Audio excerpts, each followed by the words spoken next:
Bonjour tout le monde, bienvenue au Café du Milieu à Saint-Georges. Ça me fait super plaisir de vous voir.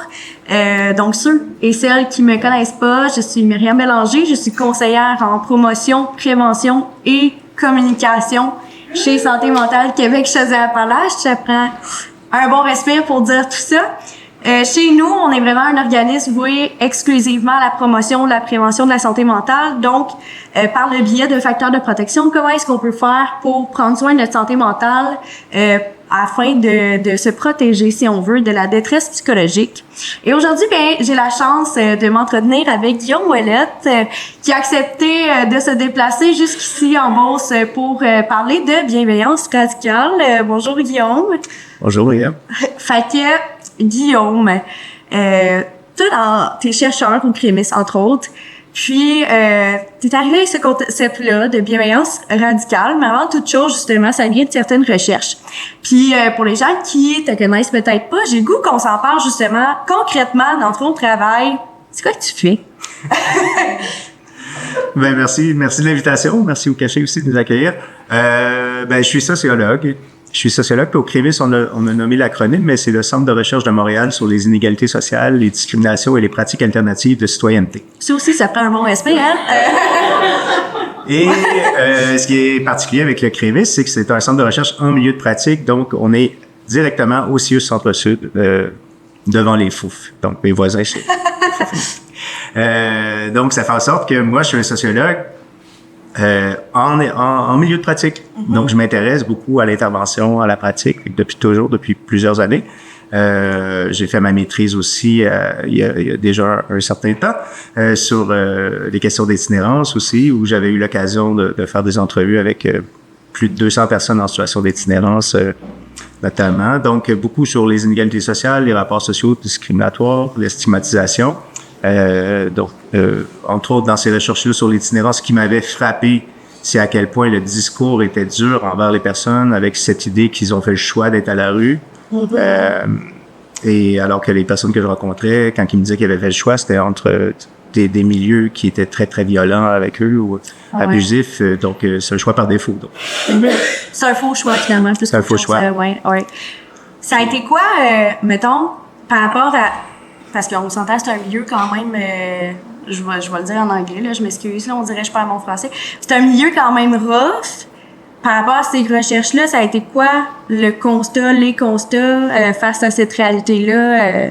Mais après avoir fait les recherches sur les personnes en situation d'itinérance, j'ai été appelé à coordonner une recherche aussi sur la judiciarisation de personnes qui ont une déficience intellectuelle. OK. Puis là, j'étais comme, les autres, ils n'ont pas fait le choix. Là, je veux dire, on s'entend. Là. Voyons voir qu'est-ce qui se passe quand ils ont une interaction avec la police, quand ils sont arrêtés.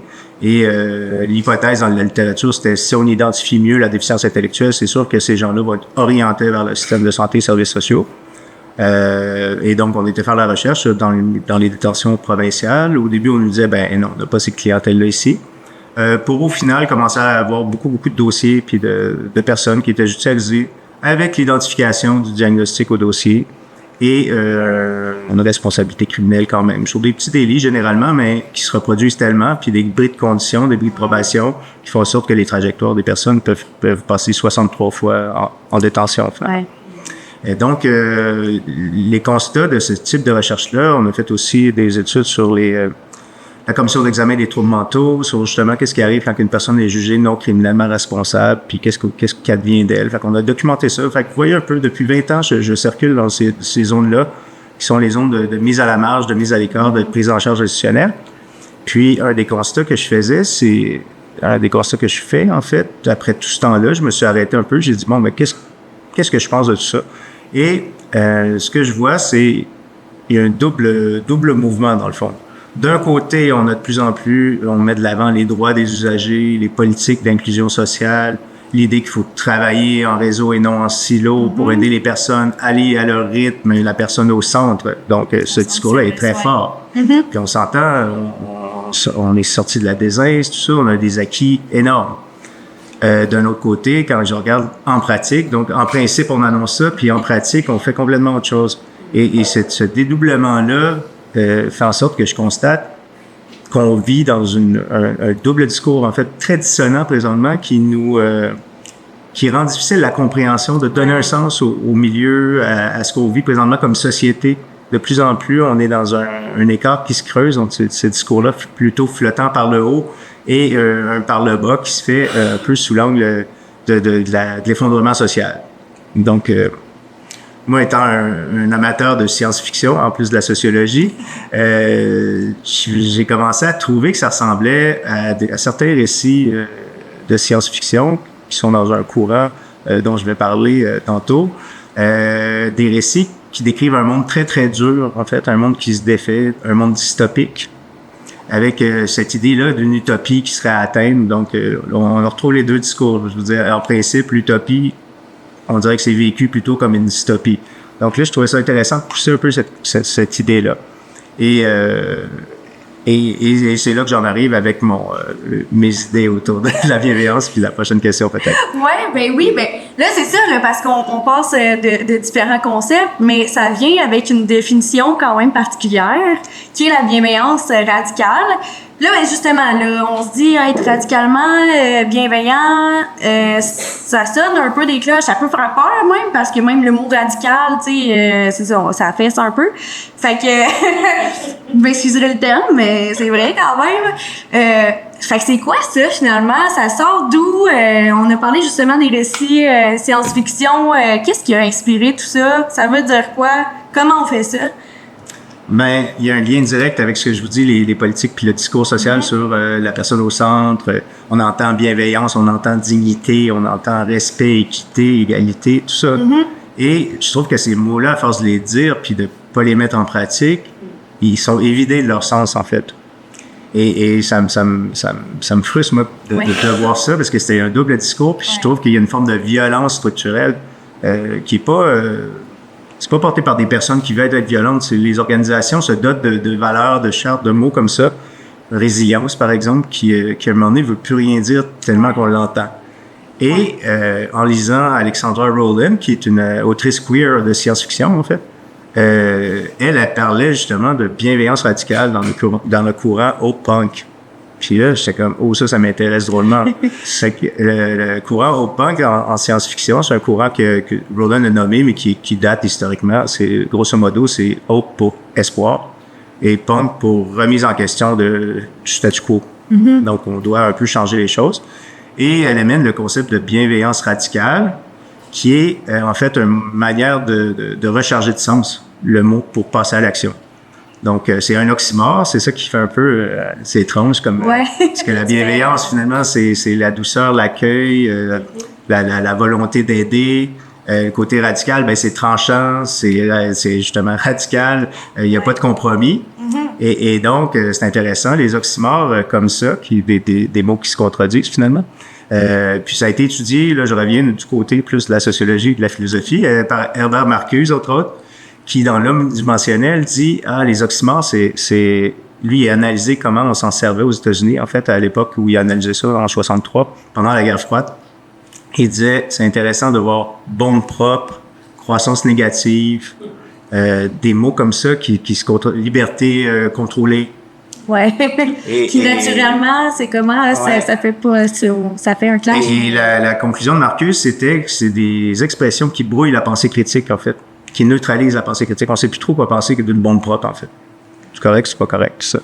Et si je reviens à bienveillance radicale, ça crée le même choc de brouillage, mais au service de la pensée critique, en fait, en disant, c'est vrai qu'il y a une différence entre le dire puis le faire. Et donc, c'est une manière de se mettre en action dans un monde, justement, où les solidarités sont menacées et où la perte d'espoir peut être facile, où l'isolement social est prégnant, où on est dans un contexte de polycrie. Je veux pas vous angoisser avec tout ça, mais on se rend compte que plus qu'on maintient la dichotomie entre le discours utopique et le discours dystopique, plus qu'on s'enfonce dans un effondrement du sens. Ouais, ben c'est justement, on en parle de ce contexte de polycrise, puis je pense que ça fait du bien de le nommer, mais si ça peut être angoissant de prime abord, si on le reconnaît, on peut se mettre en action puis agir un peu contre ça. Ça m'emmène à la question, est-ce que c'est un peu à contre-courant dans la société dans laquelle on est, justement, de faire acte de résistance par la bienveillance radicale? Puis si oui, ben à quoi exactement on résiste? C'est ça. Oui. Il y a comme plusieurs sous-questions dans ma question. Ben, moi, je vois 3 moments dans ça. Je vais faire, en bon chercheur, je veux dire oui et non. C'est parfait. Dis-moi en plus. Ça dépend.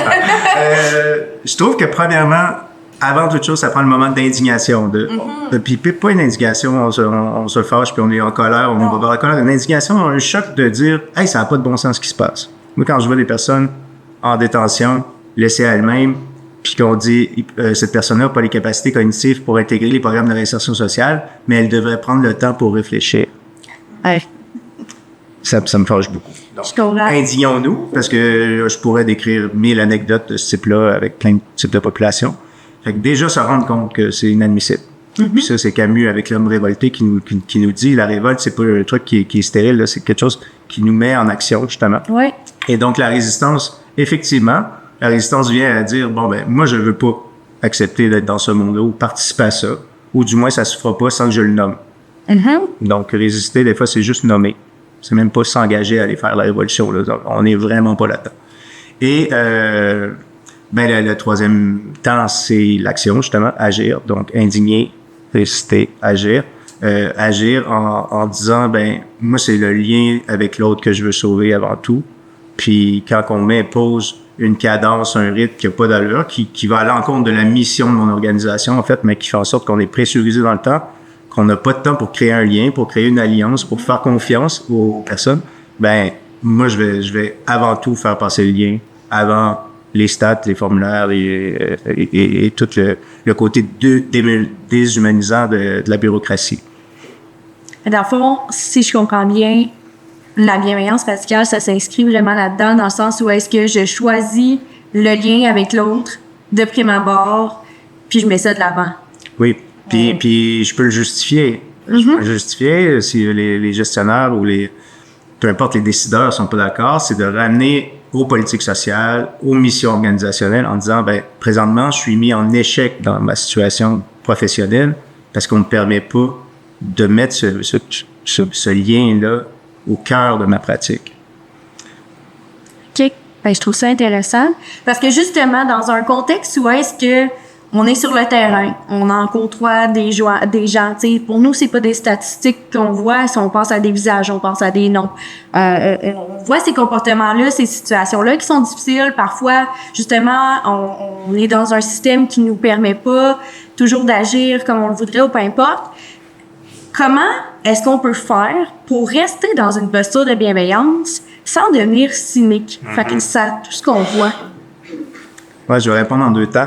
Ce que je trouvais intéressant aussi quand je fais mes recherches, puis je fais beaucoup d'analyses sur le dossier, fait que je vais avoir toute l'histoire de la personne, tu sais, en détention par exemple, mais sur le dossier social aussi, fait que je vais connaître qu'est-ce qui s'est passé à l'enfance, qu'est-ce qu'il y a eu à la DPJ, quand il a commencé à faire ses premiers délits. Puis, encore une fois, je veux pas être trop dark, mais on est en train de faire une recherche sur l'ensemble des décès en détention de 2010 à 2022 en détention provinciale, puis on essaie de comprendre c'est quoi le phénomène finalement, c'est qui ces gens-là, de quoi ils meurent. Et on a l'ensemble de leurs dossiers parce que on est au bureau du coroner, puis lui il commande tous les dossiers pour faire enquête, pour faire son rapport. Et ce qui me fascine, c'est que c'est comme si on donnait le statut d'énigme à ces personnes-là. C'est bien bizarre. Comment qu'une personne se retrouve à la rue? Comment qu'une personne se retrouve judiciarisée? Comment qu'une personne se retrouve en psychiatrie? Et on est beaucoup là-dessus, je trouve. Alors que quand on lit les dossiers, ben, à l'enfance, c'est des milieux familiales difficiles, des traumas multiples, des limitations éventuellement qui vont être diagnostiquées à l'entrée à l'école, des difficultés d'apprentissage. Et là, on avance comme ça.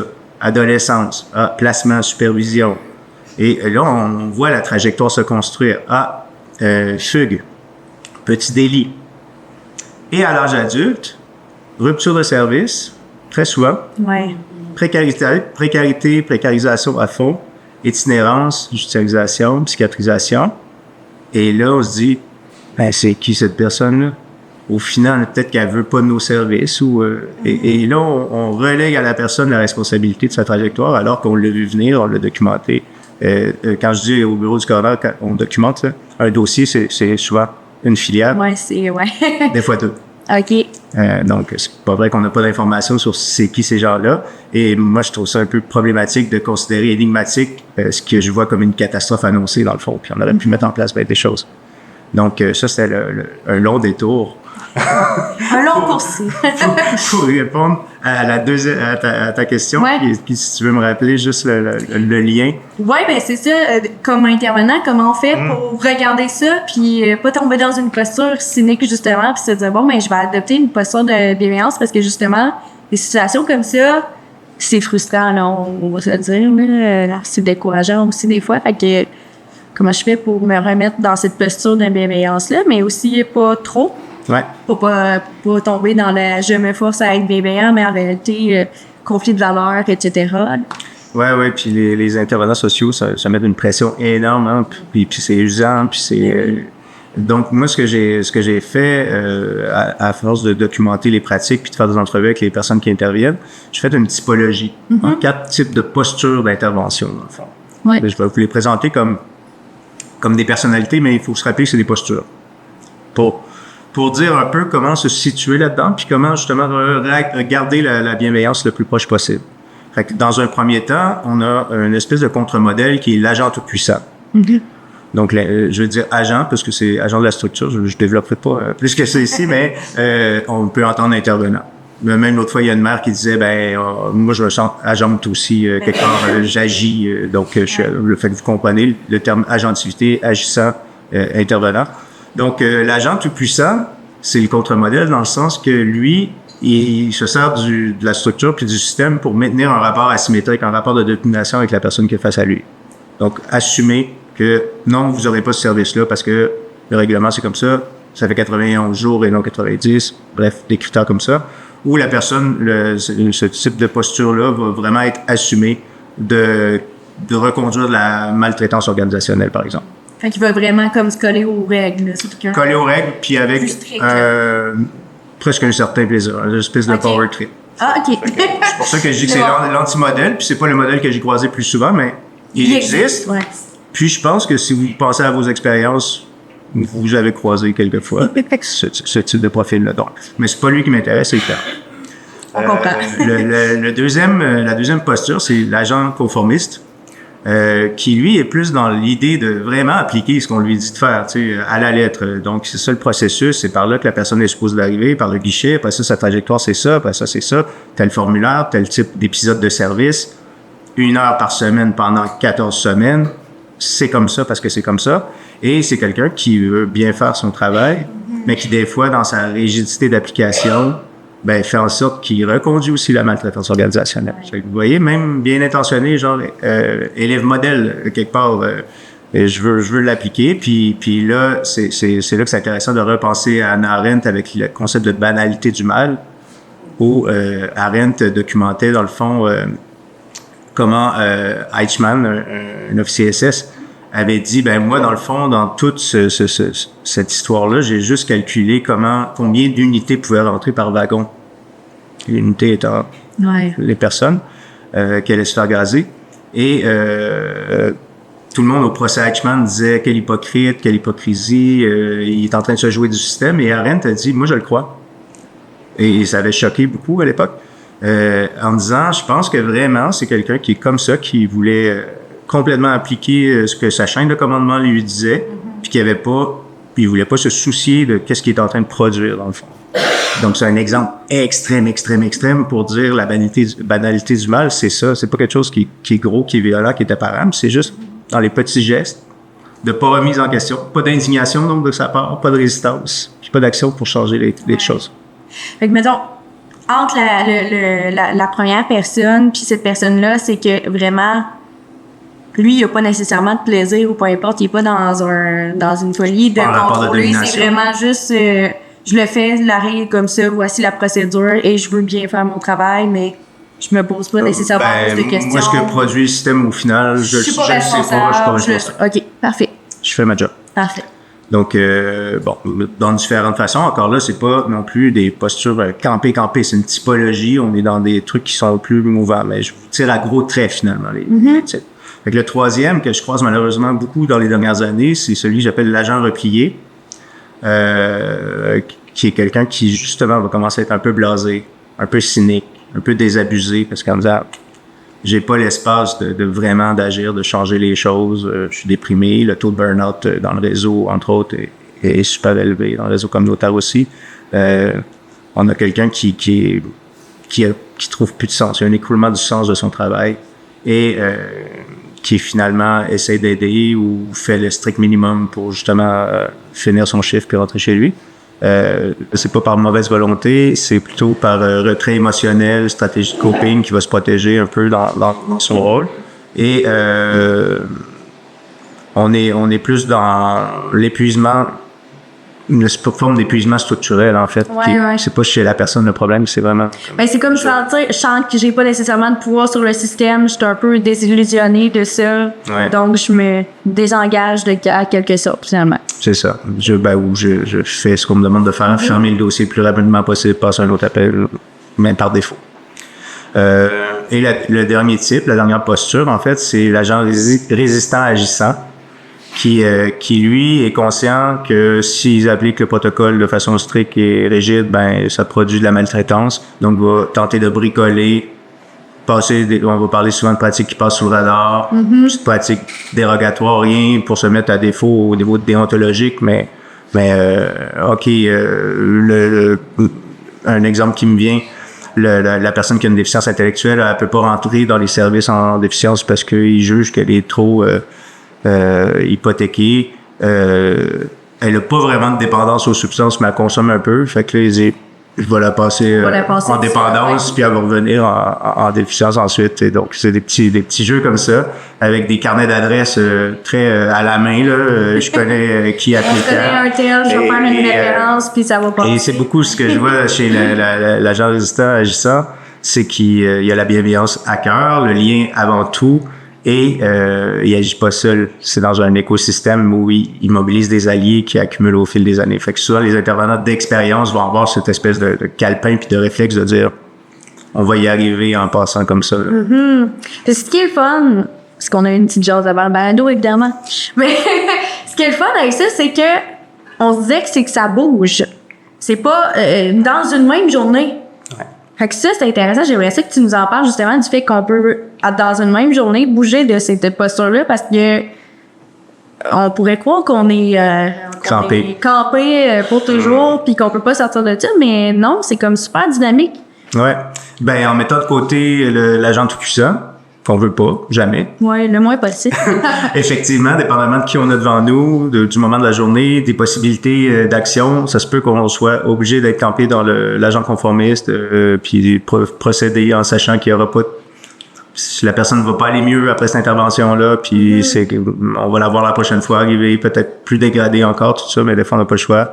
Même chose pour l'agent replié, des fois, il y en a pas, c'est ça, d'ouverture ou de possibilité d'action.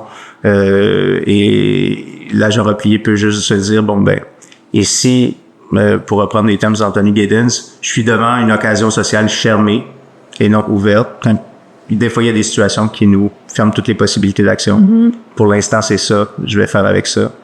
Et tout d'un coup, arriver devant quelqu'un, là, il y a un momentum, il y a un nouvel intervenant dans l'autre service, je suis en contact, et là, ça se passe, c'est le lien qui est mis de l'avant, la personne on peut faire bifurquer sa trajectoire, on peut, évidemment, agir pour son bien-être. Plus davantage.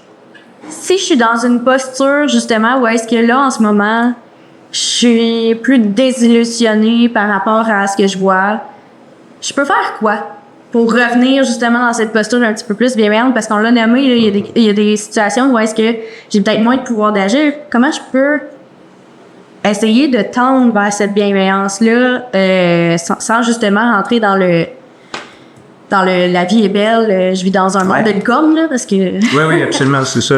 Évidemment, on veut pas ça non plus. Non, c'est ça. Un des trucs que j'observe que les gens font, c'est un petit peu un changement de regard. Quand on questionne vraiment toutes ces fonds, il n'y a plus rien qui marche, rien du tout. Il n'y a pas une interaction que tu as eu positive aujourd'hui. Et souvent, ça va être des intervenants qui sont très performants puis qui sont un peu dans la posture du super-héros. Genre, je vais sortir cette personne de la rue. Tu sais. Ouais. Donc, comme le mouvement, par exemple, mettre fin à l'itinérance, je suis toujours un peu comme... Je pense que c'est une mauvaise idée, en fait, de se lancer l'objectif. Je vais sortir la personne de la rue. Il faut avoir des étapes intermédiaires, il faut avoir un plan, il faut avoir l'approche des petits pas, des petites victoires. Moi, j'ai un intervenant, là, Sylvain Picard, que c'est beaucoup à partir de sa pratique aussi que j'ai documenté ce type d'intervention-là, qui justement un caseload de personnes qui ont une déficience intellectuelle qui vivent à la rue. Et tout le monde dit, ben, il faut les sortir de là absolument, ça. Puis effectivement, Sylvain offrait, là je dis offrait parce qu'il est à la retraite, offrait à un couple d'aller en chambre. Par exemple, je vous ai trouvé une chambre, on pourrait aller visiter ça, voilà. Et la personne, non, c'était pas un couple, c'est une personne seule qui vivait installée dans une guichet automatique. Mais puis la personne a dit, ben écoute, moi la chambre, je sais pas trop, mais j'aimerais ça peut-être le soir avoir un balai puis un chiffon pour nettoyer le plancher sur lequel je me couche. Et il a été au Dollarama acheter des trucs. Et donc on est vraiment pas dans l'intervention qui a changé la vie de la personne, mais un peu quand même. ben oui. Coller sur ses besoins. Petit geste tout petit, maintien du lien, bienveillance radicale. Fait que c'est vraiment dans ces petits gestes-là, puis des fois, c'est ça. C'est de se ramener à, OK, c'est quoi la demande de la personne, puis de voir comment on peut s'adapter. Ça m'emmène à parler plus large, justement, des milieux de travail, parce que là, tu sais, on parle dans une posture d'intervenant, mais il y a aussi toutes sortes de milieux de travail. Puis j'ai le goût de voir c'est quoi qui nuit à la bienveillance dans les milieux de travail, puis à l'inverse, c'est quoi un petit changement qu'on pourrait faire, qu'on pourrait appliquer, genre, dès demain matin, qui fait vraiment la différence dans l'équipe, dans un point de vue de bienveillance radicale? Ben, ça m'amène à vous parler de gaslighting, en fait. Je sais pas si vous êtes familier avec le concept de gaslighting, fait que je vais peut-être reprendre les origines. C'est une pièce de théâtre qui a eu lieu à Londres dans les années 30, qui s'appelait Gaslight. Et je dis dans les années 30, parce que ça a été joué dans les années 30, mais c'était une pièce qui était faite comme dans Londres de 1880. Donc, on est vraiment en révolution industrielle. Et l'éclairage est au gaz à cette époque-là, à Londres. Et donc, c'est l'histoire d'un couple, mari et femme, qui vivent ensemble. Et le mari veut partir avec son amante. Puis, pour le faire, il veut faire croire à sa femme qu'elle commence à perdre la tête. Fait qu'il met toutes sortes de stratégies pour la dérouter, lui faire douter. Et donc, baisser l'intensité de la lumière au gaz. Lui, en lisant son journal, en se comportant comme si de rien n'était, puis sa femme en disant, ben, je perds la vue, qu'est-ce qui se passe? Ben non, voyons donc, voilà. Et le principe de gaslighting qui est resté en psychologie, c'est la manipulation, finalement, pour faire douter de sa réalité vécue, puis remplacer par une autre explication qui vient de l'extérieur. Donc, on se fait gaslighter, c'est quand on se fait nier, finalement. On nie la réalité de l'autre, finalement. On va entendre des phrases comme, ah, c'est pas dans ça que vous êtes, je vais vous expliquer dans quoi vous êtes, ou, donc, on remplace, par une autre explication le vécu de la personne, et ça crée cet effet-là. Et donc, c'est devenu un concept en psychologie qui est reconduit. Puis, en 2025, Nora Bernstein, qui l'a aussi, une philosophe féministe canadienne, qui l'a amené à un autre pas plus sociologique, gaslighting structurel, en fait. Et là, on n'est plus dans les mécanismes individuels, on est vraiment plus au niveau organisationnel, sociétal, sur qu'est-ce qu'on se raconte finalement sur la société. Puis c'est peut-être là qu'il y a un petit drapeau à lever en disant « OK, est-ce que je suis en train de me faire gaslighter? » Parce que on se fait souvent expliquer que c'est pas comme ça que ça aurait dû se passer. Ah oui, mais là, c'est une anomalie dans ce cas-là. Et donc, très, très souvent, on va être prompt dans les organisations à remplacer le vécu de la personne par des explications qui concernent nos services, en fait. Et j'entendais récemment une personne qui était démunie avec des limitations, tout ça, qui avait plusieurs besoins, et l'intervenante, sa collègue, la questionnait en disant « Mais pourquoi tu lui as pas offert notre service en orthophonie, entre autres? » Je donne un exemple comme ça. Et l'intervenante dit « Ben, elle me l'a pas demandé. » Et donc, là, on est en train de dire que les besoins de la personne devraient être exprimés en offre de service. Et vous voyez le renversement plutôt que le contraire, alors qu'on dit la personne au centre, ses besoins, le choix de l'établissement, ses droits. Et finalement, on renverse complètement la logique en disant on va être dans une logique réactive, il faut qu'elle donne les mots encodés de nos systèmes, et là, on va les activer. Donc, le gaslighting structurel peut jouer dans ces zones-là. Fait que qu'est-ce qui pourrait, mettons, à l'inverse, qu'on prend ça, on met ça à l'envers, c'est quoi des petites choses qu'on pourrait toutes partir avec nos milieux puis dire, OK, à partir de demain, on pourrait faire ça justement pour peut-être se questionner, est-ce qu'on est en train de faire du gaslighting structurel aussi nous-mêmes, mais au-delà de ça, on pourrait adopter quoi comme petits pas, justement, si on reste dans les petits pas simples, applicables? Ben, je reviens à faire un peu le résumé de tout ce qu'on a dit. Finalement,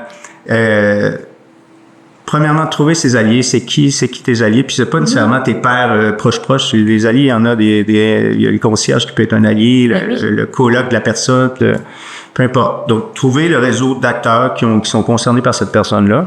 Et aller voir si on n'est pas justement au moment de l'indignation plutôt qu'au moment de ça aurait pas dû se passer comme ça, mais non, c'est comme ça que le système est fait. Donc, résister en groupe, puis agir en fait en disant non, on est à côté de la plaque dans notre façon de faire. Et quand on se fait gaslighter, c'est très difficile de le savoir de façon individuelle, mais quand on se le fait faire en groupe, par exemple, c'est plus facile à nommer. Ouais, mais donc c'est un peu comme nommer les choses, ça peut changer vraiment. Fait qu'on décale le regard, on nomme les choses.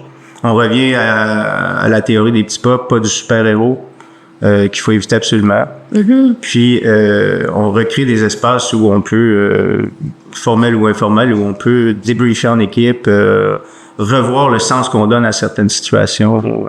C'est beaucoup dans le lien encore, mais pas juste le lien avec la personne, mais le lien avec... Le lien entre équipes, entre les différentes personnes. Tous les acteurs interpellés. Et c'est comme ça qu'on peut se faire une tête sur...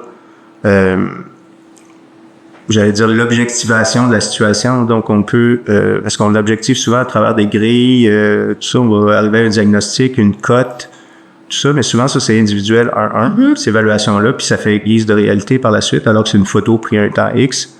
Mais quand on le fait en groupe, l'objectivation de, finalement, on a toutes les variables dans l'équation pour comprendre dans quoi on est, puis donner un sens à la situation, puis donner une direction de l'action. Mais c'est pas hésiter aussi à prendre ce pas d'arrêt-là, chose qu'on fait pas vraiment.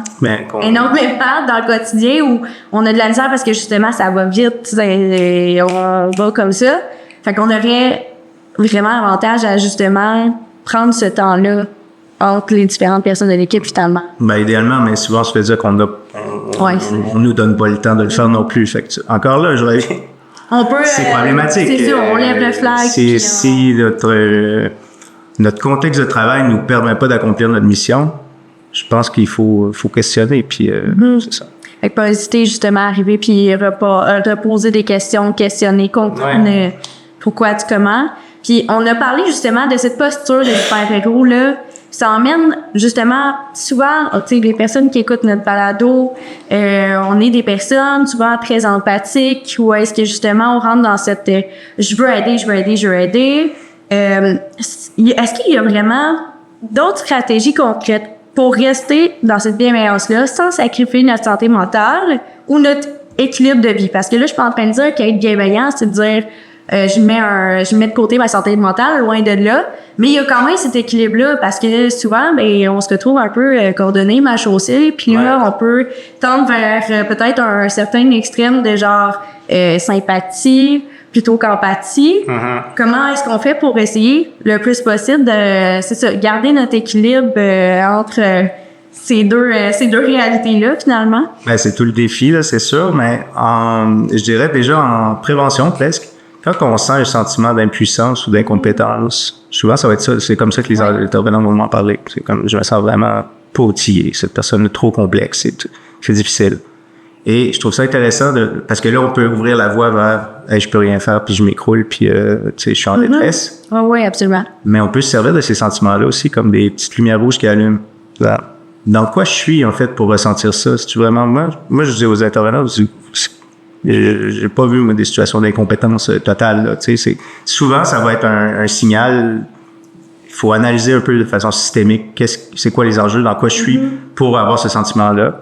Et déjà, ça soulage de nommer les choses puis de voir que c'est externe à soi et de le faire corroborer encore par les autres. Et donc, c'est un peu comme ça. Puis après ça, je reviens à pas vouloir faire le grand chelem, pas vouloir être là. Mais on est là, on est avec la personne, puis ça peut se faire ça se peut que maintenir le lien, ce soit une atteinte d'objectif avec une personne, même s'il n'y a pas de gain au niveau clinique thérapeutique. Ouais, c'est ça. Ben, c'est de se ramener finalement à c'est quoi mon cercle de contrôle, puis qu'est-ce que je contrôle pas, qu'est-ce qui est réaliste, tu sais. On se dit dans des plans d'action, souvent on fait nos objectifs SMART là, qu'on appelle, là, si tu réalisable, si tu atteignable, bref, peu importe. Mais c'est un peu ça aussi dans la vie de tous les jours, dans ce lien-là qu'on entretient avec les autres. Finalement, ce que j'en comprends, c'est de voir, OK, qu'est-ce qui est dans mon contrôle, qu'est-ce que je peux changer, qu'est-ce que je peux nommer. Puis après ça, ben c'est de se dire, ben moi, je fais le meilleur de ce que je peux avec ce que j'ai comme technique. Puis des fois, justement, le petit lien va être suffisant parce que c'est ça qu'on a besoin. Finalement, on est très sociables, les êtres humains. Fait que finalement, c'est comme le lien avant tout. Il y a avant tout remettre ça la pratique bricolée, un truc qui est c'est pas supposé être de même, mais tiens, on va mettre ça ensemble, puis on verra qu'est-ce que ça donne. Pas d'attendre. Parce que le pire, en fait, c'est d'être dans l'attente d'un système qui va nous régler tout du haut, là, tu sais, comme la prochaine réforme va vraiment régler. Fait que là, on patiente, puis on a un pouvoir d'agir qui est neutralisé. Et l'autre versant, c'est il n'y a plus rien à faire, tout s'effondre. Puis là, on s'assoit dans ce que j'appelle la salle d'attente de la fin du monde. Puis là, on est comme, on attend aussi. Fait qu'on attend l'utopie qui s'incarne, puis ou sinon, on s'assoit, puis on attend, je sais pas quoi, en fait. Le miracle. Le miracle, la fin de la crise. Et il me semble qu'il y a une voie de passage de réappropriation de pouvoir dans les petits gestes, dans les petits liens, dans se réactiver autour de ce qui est positif. Je donne souvent l'exemple... moi, quand je sors de chez moi, je sors pas dans un monde à feu à sang où ça tire partout. Là, je sors, il y a du monde, tu sais, qui nous sourit, qui nous salue. On s'aide, j'aide des mamans avec les poussettes dans l'escalier. Ou, je veux dire, il faut pas nier qu'on est dans ce monde-là. Tu sais, des fois, qu'on est pris dans nos réseaux sociaux, dans la polarisation actuelle, dans l'état géopolitique du monde. Si on prend un pas de recul, on se dit, OK, il y a encore la vie, là, puis c'est important pour aussi les prochaines générations qu'on ne soit pas dans l'abandon, dans le repli. Fait que c'est de trouver, quand on a l'énergie, comment voir un peu, d'une manière un peu plus positive, comment se situer dans l'action, puis faire des petits trucs de rien. C'est très basique. Ouais, c'est ça. Parce que dans la vie de tous les jours, il y a quand même du beau. Ouais. On voit, puis tu sais, c'est justement, malgré toutes vos recherches, ça a donné ça quand même. Les recherches, ça a donné un résultat de oui, OK, il y a des choses qui sont plus difficiles, mais il faut quand même se lever la tête de nos écrans, de nos réalités, de ce qu'on se fait envoyer comme message. Justement, j'ai le goût de demander qu'est-ce qui te donne espoir malgré tout ça? Parce que c'est sûr que c'est vrai, si on se fie juste à nos réseaux sociaux, on se dit demain matin, c'est la fin du monde, là, c'est terminé. Des fois, on peut se dire, mon Dieu, est-ce qu'il y a encore du bon? Mais moi, je m'excuse, là, mais dans le fil d'attente pour aller au Tim Hortons, ça m'est arrivé encore récemment de me faire dire t'as pas besoin de payer, il y a quelqu'un qui a payé pour toi, puis je comprenais rien, là. J'étais comme, voyons donc, tu sais, juste, hey, aujourd'hui, j'étais en kiosque, j'ai échappé mes clés par terre, je m'en suis jamais rendu compte. Quelqu'un qui est venu me voir, c'est à toi par terre, puis c'est nono, là, c'est banal quand on s'y attarde pas, mais quand même, là, des bonnes personnes, des bonnes actions, il y en a pareil, là. C'est juste qu'il n'est pas marqué sur un gros titre dans un journal. Ça n'a pas les grands titres. 99,9% des interactions sont sous ce mode-là, mais ça ne fait pas les grands titres parce que c'est la petite vie ordinaire. Fait que ça, c'est de s'en rappeler, de revenir à sa hauteur, à son échelle. Ce qui me donne espoir, c'est paradoxal. L'époque est troublante, là, on s'entend, c'est bouleversant, là, ce qu'on traverse. Mais il y a une prise de conscience collective que je sentais pas il y a 20 ans quand j'ai commencé à travailler sur ces enjeux-là. Puis moi, je sentais que le statu quo était insoutenable. Je trouvais ça vraiment difficile d'avoir une forme d'indifférence ou de, justement, gaslighting de, non, c'est itinérant, c'est des gens qui ont fait des choix, puis tout ça. Et je l'entends de moins en moins, ça. Et à mesure que les gens réalisent un peu la fragilité du monde, réalisent aussi peut-être, OK, finalement, qu'est-ce qui est important, à quoi il faut revenir, qu'est-ce qu'il faut prioriser. Puis, c'est plate d'en arriver là, mais je trouve pas ça inintéressant de ramener à l'ère de l'intelligence artificielle le lien humain, le caractère très précieux du lien humain et des valeurs humaines. Ouais, puis je pense aussi que, tu sais, dans un contexte de polycrise, ces liens-là, je pense que c'est primordial de les remettre à la base de ça parce que c'est là qu'on se rend compte qu'on a besoin les uns des autres finalement. Puis que ensemble, on va aller beaucoup plus loin puis qu'on peut arriver à quelque chose. Puis ces choses, justement, qui nous causent des frustrations, qu'on sent qu'on n'a pas nécessairement le pouvoir, ben si on est plusieurs à apporter le même message, c'est là justement qu'on peut venir changer la réalité, parce que c'est un peu ça finalement dans le haut punk de faire comme je résiste à cette réalité-là parce que pour moi ça fait pas de sens. Ouais. Mais on est sûrement plusieurs personnes à se dire que ça n'a pas de bon sens finalement. Fait que globalement là, bienveillance radicale, monsieur, madame, tout le monde. On en arrive où avec quoi ça? C'est quoi qu'il faut en comprendre? Mettons qu'on doit résumer tout ça en une phrase pour faire un genre de wrap-up de OK, je pars avec ça, j'ai compris c'est quoi la bienveillance radicale. On se ramène à quoi? Ben, je reviens à... On peut pas être dans l'utopie, on peut pas être dans la dystopie. Puis il y a quelque chose en science-fiction encore qui s'appelle les uchronies. OK. C'est les scénarios alternatifs, en fait. OK. Le « et si ». Et dans ce cas-ci, pour répondre à ta question, et si on faisait autrement? Et si on recommençait à petite échelle, à petit maillage, de créer du lien, de valoriser ces liens-là, d'arrêter de voir des individus défectueux pour voir des phénomènes sociaux ou d'une société qui les maltraite, en fait. Mm-hmm. Déjà, ça changerait beaucoup. Donc, c'est de revenir à ça. Puis le « et si on essayait autrement », puis essayons. On n'a rien à perdre dans l'état actuel des choses. Je pense qu'il vaut mieux essayer. Ouais. Fait que finalement, un peu le mot de la fin, je vais te le laisser, mais si je comprends bien, c'est un peu un genre de retournons sur la table à dessin. Puis imaginons-nous le monde comme on souhaiterait qu'il soit. Oui, parce que là, c'est important, les narratifs, en fait, on nous construit des narratifs tout donnés, le narratif de l'utopie ou le narratif de la fin du monde actuellement. C'est insatisfaisant, les deux, je l'ai dit. Fait que, ouais, soyons créatifs, imaginons comment que je peux parler autrement du monde dans lequel je vis. Je pense que c'est là que ça commence, puis de le partager. Ben oui, certainement. Ben, est-ce que tu as un petit mot, un conseil pour les gens qui nous écoutent avant qu'on passe pour les gens qui sont ici à la période de questions? D'habitude, quand je présente ça, j'ai mon chandail « L'amour Christ » de Louise Latraverse. Fait que je pense qu'on parle pas assez d'amour en société. Mm-hmm. Ouais. Ben merci beaucoup, Guillaume. Très merci intéressant. à toi.